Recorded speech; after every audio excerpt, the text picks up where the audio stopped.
Regardez où je suis.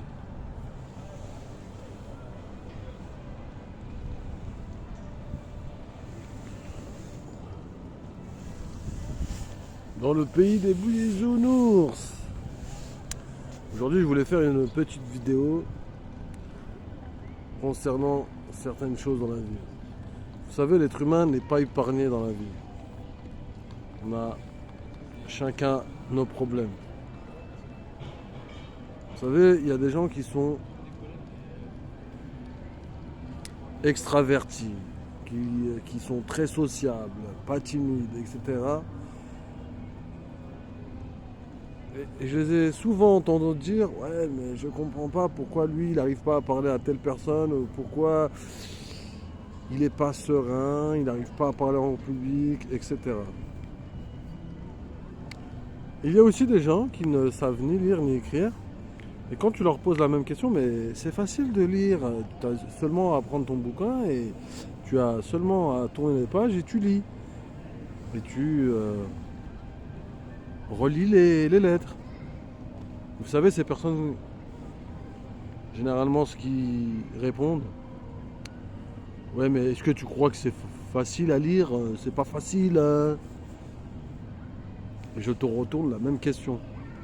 Toutes ces personnes qu'on peut dénigrer, qu'on peut dire, et rigoler derrière leur dos en disant, mais je comprends pas pourquoi la personne elle est recroquevillée, mais pourquoi la personne elle est timide. Vous savez pas, on connaît pas les gens, on connaît pas leur passé, on connaît pas notamment leur histoire. On a chacun notre histoire. On a chacun notre passé. Toute personne s'est construite par rapport à son histoire. Et c'est pour ça que nous sommes des individus uniques. Car personne sera comme toi. Même si tu as des frères, tu as des sœurs, tu as des cousines, tu as des cousins, il n'existe pas une personne qui ressemble à une autre personne à 100%. C'est comme ça qu'on arrive à les identifier. Parfois, on peut avoir quelqu'un qui marche avec une silhouette, même de loin, on peut le reconnaître grâce à sa démarche, sa gestuelle. Et c'est ça qui fait nos caractéristiques. Et c'est pour ça que personne n'est épargné et personne est complet. Il n'existe pas de personne qui n'a pas de défaut dans la vie. Même si on vit dans une société d'apparence, parfois on peut voir quelqu'un qui est grand de taille, qui fait 1m95 ou 2 mètres, qui va rentrer dans une salle et tout le monde va le regarder. Et tous les gens vont lui donner une image comme une personne de charismatique, mais c'est totalement faux.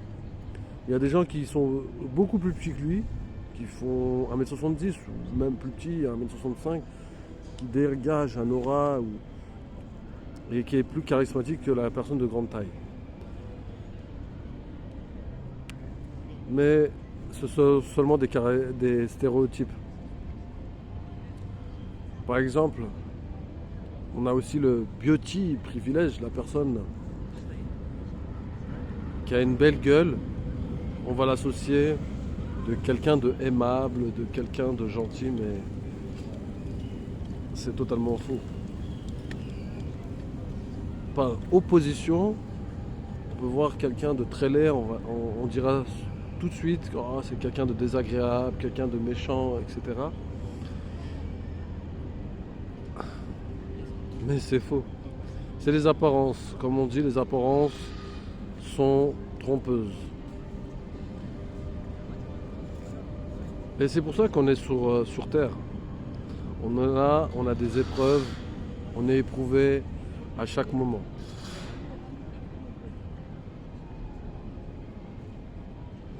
Et c'est pour cela que tout est faux. On se fait constamment duper par les apparences. Par exemple, je vais donner un exemple avant de finir. Par exemple, quand on voit quelqu'un qui est célèbre, qui est très connu, on va notamment lui donner un charisme. Mais c'est faux. Il faut faire la nuance entre quelqu'un de connu et quelqu'un de charismatique. C'est totalement différent. On revient à la même chose, le statut, la notoriété, etc. Il y a aussi l'effet de halo. On va voir quelqu'un un médecin qui a une chemise blanche. Tout de suite, cette personne, on va lui donner une confiance. Et parfois, on se trompe. Une confiance aveugle. Parce que c'est un médecin, parce qu'il a fait des études, parce qu'il a des connaissances. Mais finalement, ça reste un humain. Un président, un prof, tout de suite. Les apparences sont aveugles. Mais n'oubliez pas que personne n'est parfait. Une personne parfaite n'existe pas dans ce monde. Sinon, ça se saurait. Ciao.